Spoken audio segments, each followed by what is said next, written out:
जी, आपका नाम बताइए? जी, मेरा नाम इंजीनियर मोहम्मद दानिश इकबाल हुआ। जी, दानिश जी बताइए कि यहाँ पे आपको इस बात का जानकारी होगी कि केंद्रीय गृह मंत्री जी यहाँ पधार रहे हैं। 23 सितंबर और 24 सितंबर को सीमांचल में आ रहे हैं, जो कि यहाँ पे किशनगंज में 24 सितंबर को आएँगे। तो इस बात को लेकर आपके मन में क्या है? देखिए, सबसे पहले तो मेरे मन में उनके आने से जो है यहाँ पे घबराहट है। क्यों इस घबराहट क्यों है आखिर? घबराहट का जो रीज़न बता रहा हूँ मैं, किशनगंज एक ऐसा जगह है, जहाँ पे चाहे वो हिंदू रहे, चाहे मुसलमान रहे, चाहे कोई भी धर्म के लोग रहें, हम लोग काफ़ी आपस में प्यार मोहब्बत से रहते हैं। यहाँ पर अभी तक अल्हम्दुलिल्लाह कोई तरह का हिंदू मुस्लिम भेदभाव वाला अभी तक तो भावना यहाँ पे उत्पीड़न नहीं हुआ। बाकी जो है, जी, चाहे वो जी। रामनवमी हो, चाहे अभी वो कवड़िया का यात्रा हो, उसमें भी जितने भी मुसलमान भाई भी हैं हमारे, बढ़ चढ़ के देखिए, ऐसा नहीं यहाँ पे कोई भी फेस्टिवल होते हैं ना, सारे हिंदू मुसलमान भाई बढ़ चढ़ करके जो है उसमें सहयोग करते हैं। तो यहाँ पर अभी तक अल्हम्दुलिल्लाह यह हिंदू मुस्लिम का इस तरह का अभी तक कोई भी नफरत वाला माहौल यहाँ पे पनपा नहीं है। लेकिन कुछ ऐसे विरोधी लोग यहाँ पर हैं भी, जो उस मानसिकता के लोग यहाँ पे रहते हैं, जो हमेशा हर वक्त, हर पल, हर क्षण ये कोशिश करते हैं कि यहाँ पर हिंदू मुस्लिम वाली जो भावना है, यहाँ पे भी पैदा कर दी जाए।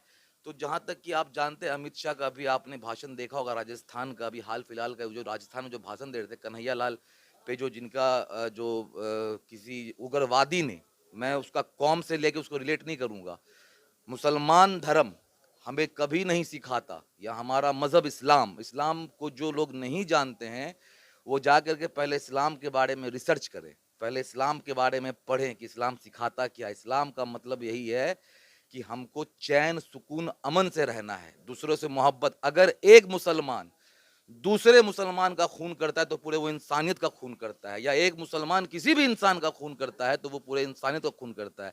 इसको धर्म से लेकर के ना जोड़े। तो अभी आपने देखा होगा कि राजस्थान में जब अमित शाह जी ने भाषण दे रहे थे, तो उनका भाषण में साफ साफ ये दिख रहा था कि वो किसी एक समुदाय को टारगेट कर रहे थे। उनके भाषण में साफ यही कहा गया कि भाइयों और बहनों, अभी आपको पता होगा कि कन्हैया लाल महतो का जो सर कलम कर दिया गया, क्या हम लोग यहाँ पे दोबारा होने देंगे? या कभी भी हम लोग को अगर कोई रथ यात्रा निकालना पड़ेगा तो क्या हम परमिशन लेंगे? क्या हमें जो है रामनवमी में अगर हमें जो है राम का जुलूस निकालना होगा तो क्या हम किसी से परमिशन लेंगे? इसका क्या मतलब है कि आप एक समुदाय को टारगेट कर रहे हैं। आप साफ-साफ भड़का रहे हैं और साफ-साफ आप एक जाति विशेष को आप अलग कर रहे हैं, एक समुदाय को अलग कर रहे हैं कि भाई हम हिंदू हैं, मुसलमान को लात मार करके निकालो। आपका सिर्फ़ और सिर्फ़ यही मानसिकता है कि आप लोगों को जोड़ना नहीं जा रहे हैं, आप लोगों को तोड़ के राजनीति कर रहे हैं। तो आपको क्या लगता है कि अमित शाह यहाँ पे आके उन विषयों पर चर्चा करेंगे?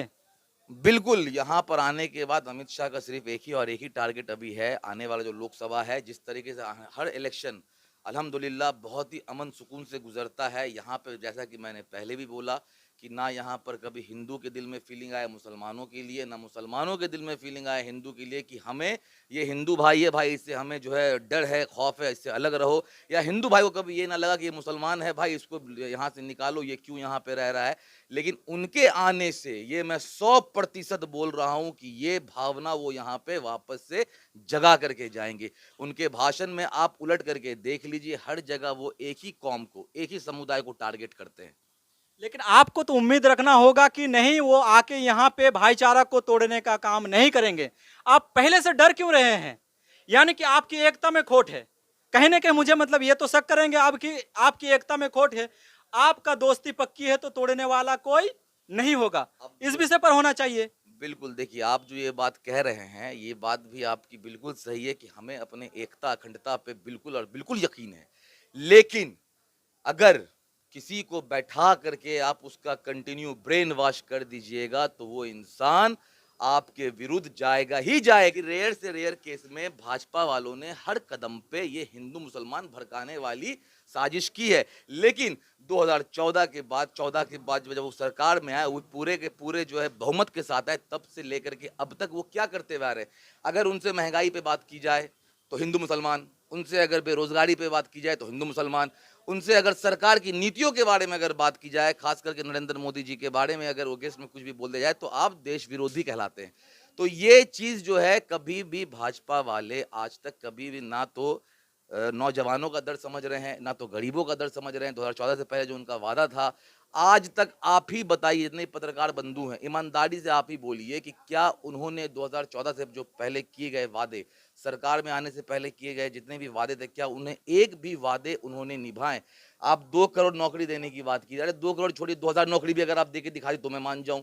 आपने बोला बेरोजगारी दूर कर दूंगा, महंगाई दूर कर दूंगा, आज तो दूध दूध लेकिन बीजेपी के प्रवक्ता से मैंने भी ये सवाल किया था, लेकिन उन्होंने तो ऑफिशियल बता रहे कि नौकरी दिए हैं उन्होंने। हाँ, उनसे जो है डाटा निकलवा लीजिए, मेरे पास डाटा, मैं भी निकलवा लूँ डाटा, उनको वो डाटा निकाल के देने के लिए। अभी जो है, जो जहाँ पे खाली पद जो पड़ा हुआ है, खाली पद जो है 1 करोड़ के ऊपर खाली पद है, आप तो वो पहले भर दीजिए ना पहले। अभी आप कभी-कभी बीच में डाल देते हैं ये आपकी अग्निवीर योजना, अग्निवीर योजना डाल के क्या अभी आप हाल-फिलहाल की बात चली, मैं अभी ज़्यादा देर नहीं जाऊँगा, हाल-फिलहाल की बात कर रहा हूँ मैं। अमित शाह जी के जो बेटे बीसीसीआई के जो अध्यक्ष सचिव जो बने हुए हैं, उनको वापस दोबारा रखने के लिए 3 साल का टर्म होता है। जो राहुल आपके ये सौरभ गांगुली साहब भी जो हैं और ये आपके जो हैं ये अमित शाह के खैर, जो उस बेटे हैं। विषय पर हम बाद में एक चर्चा सेकंड, कर मैं अभी लेंगे। एक चीज में खाली बस बोल रहा हूँ, इस चीज को भी आप जान लीजिए पहले कि ये दोनों का इसको वापस से 3 साल करने के लिए सुप्रीम कोर्ट का दरवाजा इनको खटखटाना पड़ा कि भाई मेरे बेटा को दोबारा 3 साल के लिए टर्म पे उसको रखा जाए। तो ये बताइए, अग्निवीर वाले के लिए आप 4 साल में आप जो उसको रिटायर कर दे रहे हैं और अपने बेटा के लिए 6 साल के बाद उसको पक्का कर रहे हैं, तो ये कहाँ का मतलब? देखिए, अगर भाजपा अगर आरोप लगाती है कि भाई ये जो है पार्टी जो है अपने घर वालों को देख रही है, अपने इसको देख रही है, तो आप क्या कर रहे हैं? आप भी तो वही देख रहे हैं, आप तो अपने बेटा के पीछे खाली पागल हो रहे हैं। उनका क्या क्राइटेरिया है? उनकी क्या क्रिकेट में कौन सा योगदान रहा है जो उनको बीसीसीआई का सचिव बनाया गया? मुझे आप लोग यही बता दीजिए।